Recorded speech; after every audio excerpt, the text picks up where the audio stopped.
Okay, so to address what we talked about yesterday regarding how long the menorah has to last. So it indeed has to last for half an hour. That's the accepted halacha. Now, I made a mistake yesterday by saying that the half an hour was dependent on the fact that it has to last half an hour after a certain time, and that's why I have to extend it on Shabbos. I made a mistake. From whatever time the menorah has to be lit, whatever time you believe that is, has to last in half an hour. Why it is, there's different opinions as to why it is. I read one source at least which says that there's a question is whether the menorah has to be lit at nightfall or at shkia, which is at doubt time earlier. And therefore, if it lasts half an hour, it's at least lit at the beginning of that time, and it lasts into the time of tzeis. But it's not doing half an hour after that. It's just, the point is it has to be a half an hour. And there's different opinions as to why. Now the question becomes, when the menorah lighting is to be done? Is it at shkia? Is it at nightfall? When is shkia? But either way, there's different opinions about that, but either way, the half an hour it could be related to it, but isn't necessarily related to it. The half an hour is a halacha in and of itself, that the candle has to have enough to last for half an hour. As we learned yesterday, it doesn't have to actually last for half an hour. It just has to have enough at the time of lighting to last for half an hour. And, sorry? It's a halachic half an hour, which here is about 35 minutes. Maybe 40 minutes in the winter here in Montreal are maybe it's a little longer. Yeah, you see some of the candles burn like 2-3 times as fast, so it goes down. Yeah, so it's a big problem, especially if you have a very close menorah and the wax is not very strong and the increase of candles makes it very hot. Sometimes candles burn down very quickly, so you have to look out for that. But I thought it's just if the candle itself has the wax, if you leave it like to last, and it can last 40 minutes, then even if you set it all, even if you put them all together, you're still, and it goes faster, it's still fine, right? Yes, that's a good question. Presumably you're right, because it could last for half an hour. Let's just assume that that's correct. Anyway, so on Friday night, because you're lighting 20 minutes earlier, you have to make sure it lasts 15 minutes. Right? You're lighting 20 minutes earlier because of the 18 minutes, right? That's why it's to last for 15 minutes. More than 15 minutes. If you say that the time that some have to burn half an hour after 6. Okay, so whatever shkia you're going with, 3 shkias can go by. whatever shkia you're going with, you have to have a half an hour. So whatever shkia you're doing with, you're lighting candles 18 minutes earlier, which makes a total of 50. Right, that's if you go by the first shkia. Yeah, if you go by shkia, which is what we do, at least for most of us. You have a half an hour, and some you have to go the whole by 6. Yeah, so the bottom line is halacha is make sure your candles last for half an hour, Friday night, 50 minutes. That's the bottom line. You want to be machmir and get longer ones, no problem, but this is the minimum. Okay. So half an hour would be about 20 minutes? Sorry? About 20 minutes? No, it's longer. You said 40 minutes is a halachic hour, right? No, what? 30 How long is that? minutes is half an hour. Hold on a second. The halachic half an hour in the winter is, at nighttime is bigger, because in the winter the nights are longer. That's So the question itself. Do you go by, is it half an hour fixed time or half an hour? So in the Torah says most opinions say it's the halachic half hour, and in the winter the halachic half hour at night is bigger. The day is shorter, right, which makes the day halachic hour is much smaller, making Shema in the morning. But it's nighttime hours, right? So the nighttime hours of the winter is bigger because you're lighting candles at night. So about 35 minutes, maybe a little bit longer, because the night hours are bigger in the winter, right? Yeah, This is what this is. I think it's the actual time it takes for the people. Understand? I mentioned it's machlekes, but I was telling you that the Torah maintains that the majority. Yeah, but I'm not sure it's the majority. I think the majority view is a fixed time, half an hour. The Torah is well known for collecting all kinds of sources, and Yeah. I'm quoting from him. He maintains that the majority is 30 minutes of halachic hours. Anyway, it's a question of 5 extra minutes, and if it's only 30 minutes, it's certainly what to rely on, and it's kosher. Okay, sorry? Yeah, that lasts for way longer than half an hour. Yeah. The oil cups those go for much longer than half an hour. Oil burns slower, and if you have those big cups, it goes. As kids, we used to fill up those big cups all the way to the top and come down the next morning, and our candles were still just going out. Little kids, it's part of the fun. They wake up in the morning and run down and see the menorah still burning. Anyway, sorry? It's a little dangerous, but It's controlled. It's in a cup. It's not. Sorry? You also put the menorah itself. And the menorah itself is on a silver tray or a metal tray. I hate fire, like on my sleeve. Some people put water. Yeah. It's I don't know if it's recommended. Yeah, so that's right. anxiety. So the responsible adults would put water and then oil on top, but the irresponsible kids would want the oil to go all night. Anyway, not recommended, I'm just telling you. Okay, let's get the Gemara. We are Chav Aleph Amud Beis, 21b. We're about a third from the top of the page, and the line begins with the word ad. Ad shetichle regel manashuk. So we mentioned yesterday that the end time, there's 2 pages there, and we're at there you go.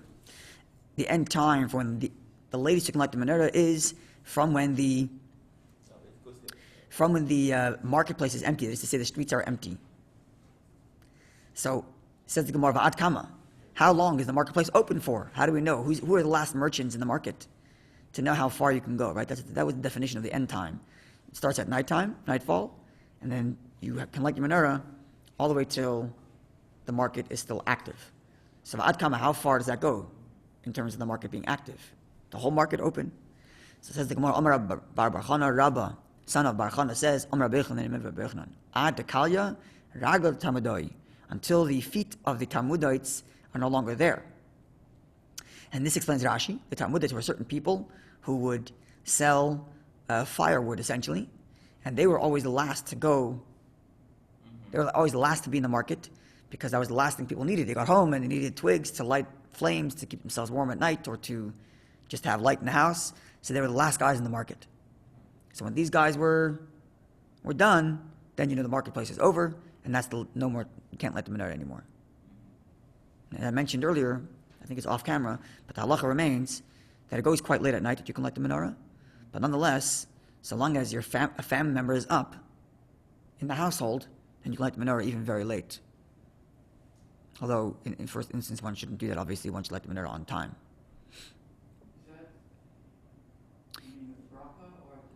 Even with the bracha, yeah. Family member is up with you, can even do it with the bracha, because you're publicizing the miracle to your family. The primary publication of the miracle is actually for the members of your household, more than for the outside. It's also outside. Yeah, but you can do it with your family, certainly, and you can make the bracha. And also, because as you mentioned yesterday, or mentioned today, also the half an hour is the time for the candles. So if in theory you have to travel at night, right? And by the time you get back, you're not sure if it's going to be on time or not. So what you should do is, you can light your candles on time, wait a half an hour, put them out, and then go. If you're worried about leaving candles up irresponsibly. No, for sure it is. Did you blow them out? No, you wait till they finish. Wait, no, after half an hour, you can put it out if you're leaving. Okay, there's all kinds of Kabbalistic readings to this Gemara. The Kalya Ragda Tamadoi, that the feet of Kalya literally means consumed. Talmudim means also can mean like a separation, and the bottom line is that the idea of the menorah is to light up the darkness. Even the feet, even the lowest of places, should be lit up outside at night. And it's all connected to all these things in the Gemara. All right, now we have the famous Gemara. Maybe the second most famous Gemara about Chanukah. The most famous one's about to come after this Gemara, but this one's, I guess, equally as famous. Tan Rabbanan, our sages taught. So we just talked about the menorah because it came in context of, as we mentioned in the past, in context of Shabbos candles. The Mishnah mentioned a bunch of candles you should not use for Shabbos, and we compared that to the obligation of the menorah, and whether it's the same or different, and we had different opinions. The same and different as in, is the objective the result or the act? And are you allowed to enjoy of the flame? And we concluded that it's different than Shabbos candles on both accounts. You're not allowed to enjoy the flame of the menorah, and Shabbos you're supposed to enjoy. And likewise, because you're supposed to enjoy the Shabbos candles, it's about the result.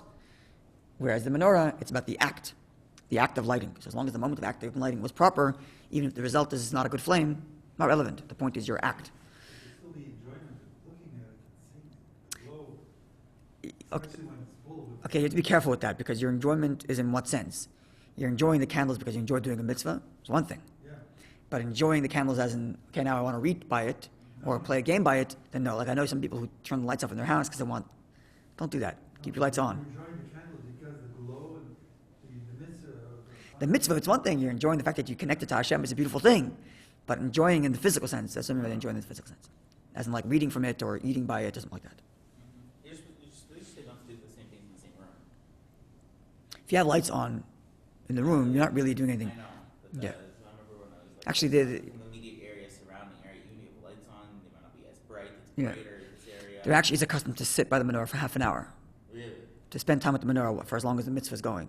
At least for half an hour. Sit there. So you can sit and learn, but you don't have to... If you have lights on, you don't have to worry about using the candles. The lights on. It's a Chabad thing. I'm not sure. Is it only a Chabad thing? I'm not sure. I don't think it's a Chabad thing only. To sit by the candles for half an hour. I know that Rabbi used to do that. The Chabad Rebbe used to sit by the candles. A famous, beautiful, beautiful picture of the previous Rebbe sitting, actually his last Chanukah alive. Beautiful picture of him sitting by the menorah.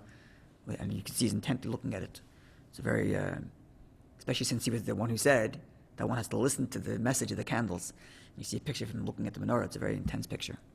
Anyway. Okay, so this is the famous Gemara. So considering that we just introduced Chanukah by the way, as it were, connected to the candles of the of Shabbos, well, the Gemara has to get to, okay, 1 second, let's back up a second. What's the mitzvah of menorah candles? You just told us that there's menorah candles. You told us which candles you could and couldn't use. You told us when to light them. But what are they? How do we light them? What do we do? So the Gemara has to introduce that. And then once the Gemara gets that, the Gemara says, well, hold on a second, what's this holiday of Chanukah all about?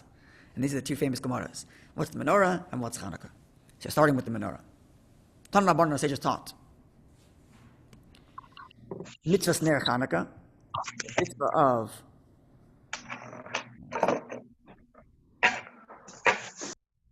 apologies. The mitzvah of Ner Chanukah, the mitzvah of the Chanukah is, as Chanukah candles is as follows. Ishu Beisai, 1 candle per household. Man in his household, that's the basic mitzvah. 1 candle, and that's it. Just light a candle. The whole thing. Now Mahadrin, one who wants to behave more beautifully. So what do? He wants to increase and make the mitzvah more beautiful. Beishamah says, Yom Rishon, day number 1, Madlik Shmoina. You should light 8 candles day 1. No, it's one line above. Sorry, I skipped the line. Sorry. Mahadrin, the one who wants to be more stringent. Not 1 candle per household, but 1 candle per each member of the household. Okay? Mahadrin, wants to be more beautiful. Make it even more beautiful. Mahadrin, beautiful of beautiful. Beishamah says, Yom Rishon Madlik Shmoina, that on the day 1 you should light 8 candles. Bekan ve'elach, poiches v'hoilach. From here and forward you go less. So day number 1 you do 8, day number 2 you do 7, day number 3 6, 5, 4, etc. Beis Hillel says the reverse, and that's the halacha. Yom Rishon, day 1, Madlik Achas, you light 1 candle. Bekan ve'elach, from here going forward you'll increase every day. 1 candle, 2 candles. Mois of Hoilach, you keep on going, 3 candles, etc. Famous discussion here. So you have 3 levels, right? The basic mitzvah is light a candle, 1 candle per household. Second level is each member of the household lights 1 candle. Level 3 is you light either increasing according to Beis Hillel or decreasing according to Beis Shammai, right? Day 8, 7, 6, 5, 4, 3, 2, 1 or 1, 2, 5, 6, 7, 8, right? Question is, famous discussion. Taisus makes remarks. When they argued and said whether or not you should do 8, 7, 6 or 1, 2, 3, 5, is that only if it's 1 per household or for each one also?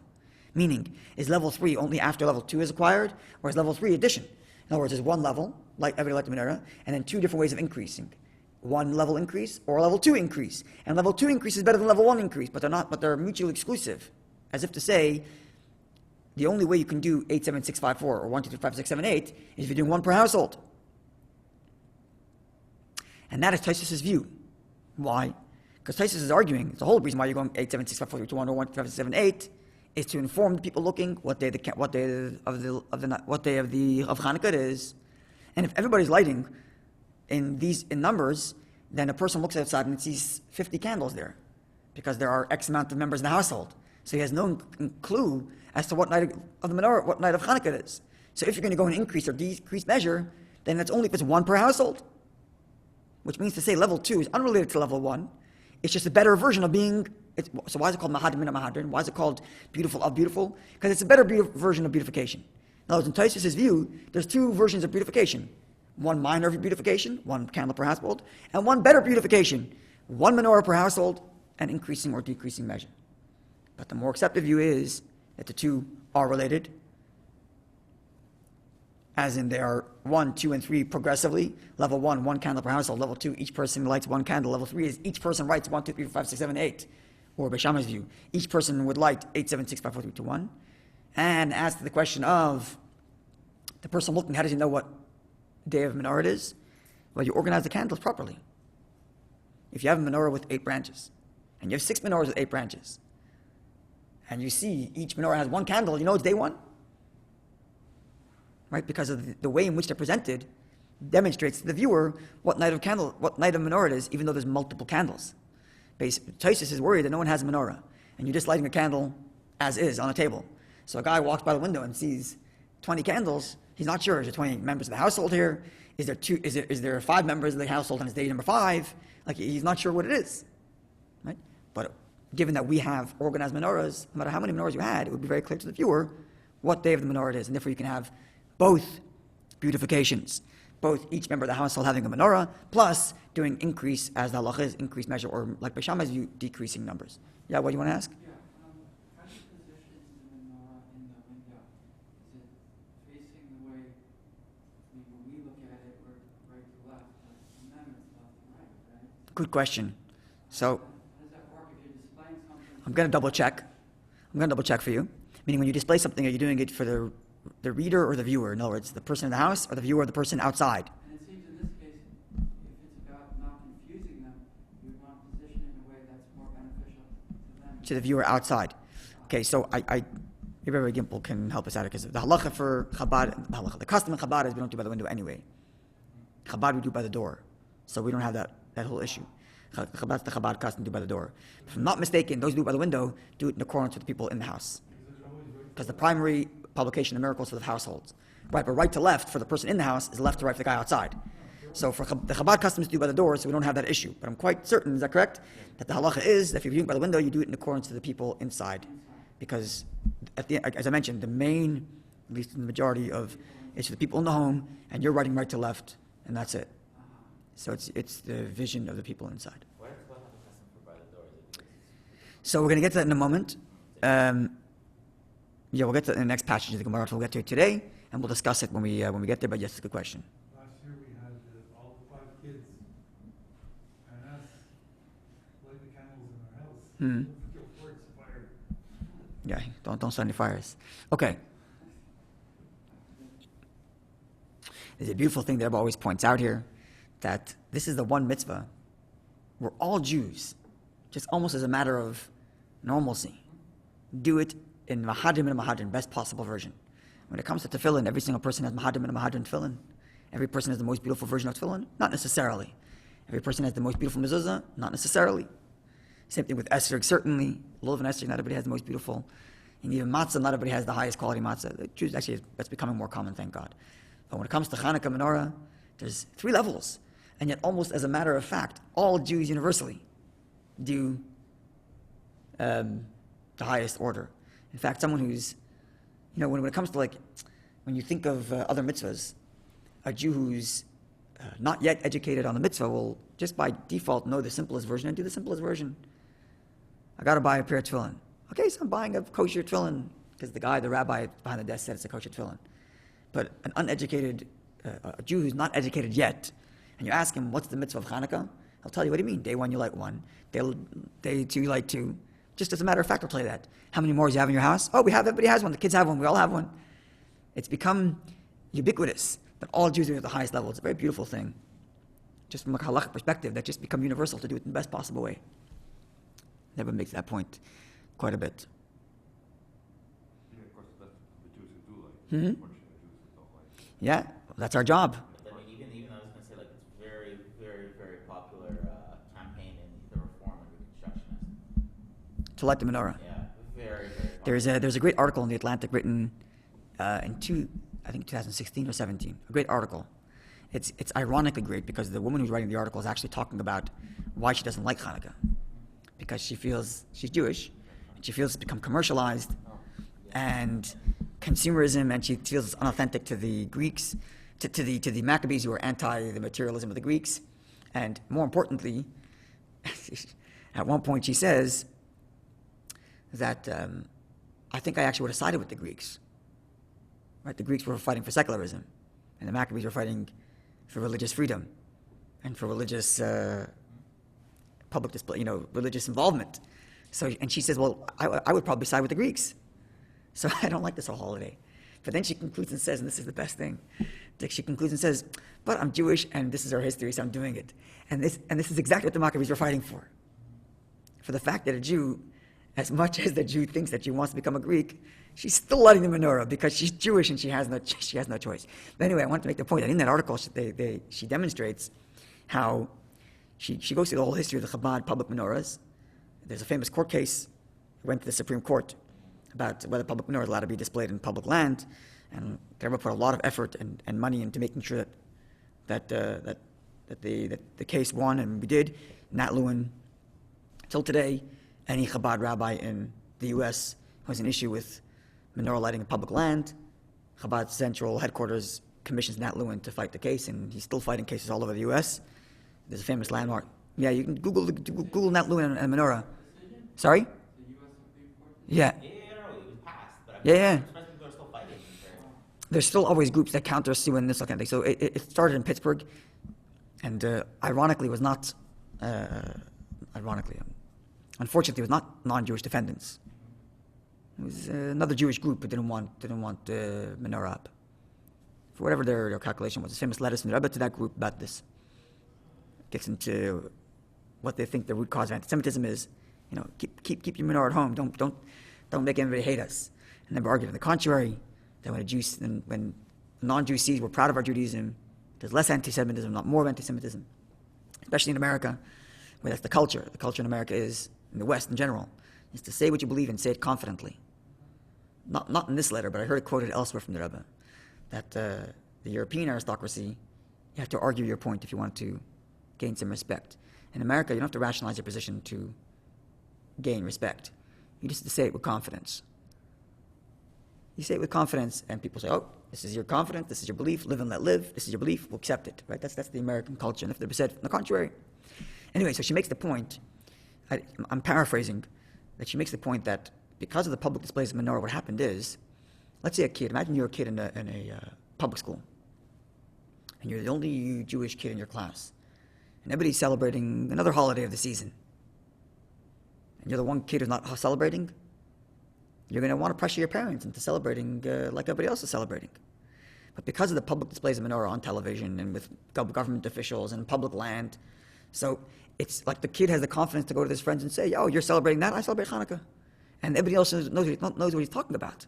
Because why not? Everybody knows, yeah, of course, the Jews celebrate Chanukah and everybody else celebrates Kratzmach. And it's almost become like not a problem.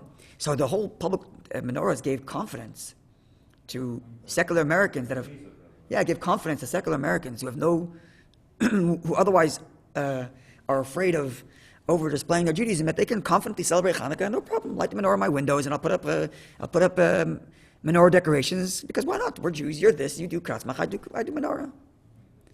And anyway, that's to your point about even amongst secular Jews, menorah and Chanukah is a very wide celebrated holiday. Of course, the work is not over. We still have more to do. But as a rule, this is the case. Okay. Kol hakavod, Rabbi. If it is possible, those who are interested, I had the pleasure of meeting Nat Lewin. He's an excellent man. He's a remarkable pleader who is a very decent human being, but has an incredible Jewish soul. There's a beautiful speech that he gave at the last annual conference of the Shluchim. He gave the history of it. I have a chance to listen to him from that last conference, to see the love and understanding that he has for the all-embracing essence of Chabad in the world. It's absolutely remarkable. This past Kinos, he gave the keynote address, and he talked about the history of that case and a different case he was involved in. Exactly. Chabad. He doesn't only plead for the mind. When he pleads for Chabad, he pleads from the soul. Yeah. Very beautiful. It's a very, very good speech. So when I post this video online, I'm going to put a link to that speech in the description. Beautiful. You should go from strength to strength. Kol hakavod. Okay, wonderful day, everybody. Have a blessed Tomorrow day. we're going to get into what are the reasons behind the dispute between Beit Shammai and Beit Hillel.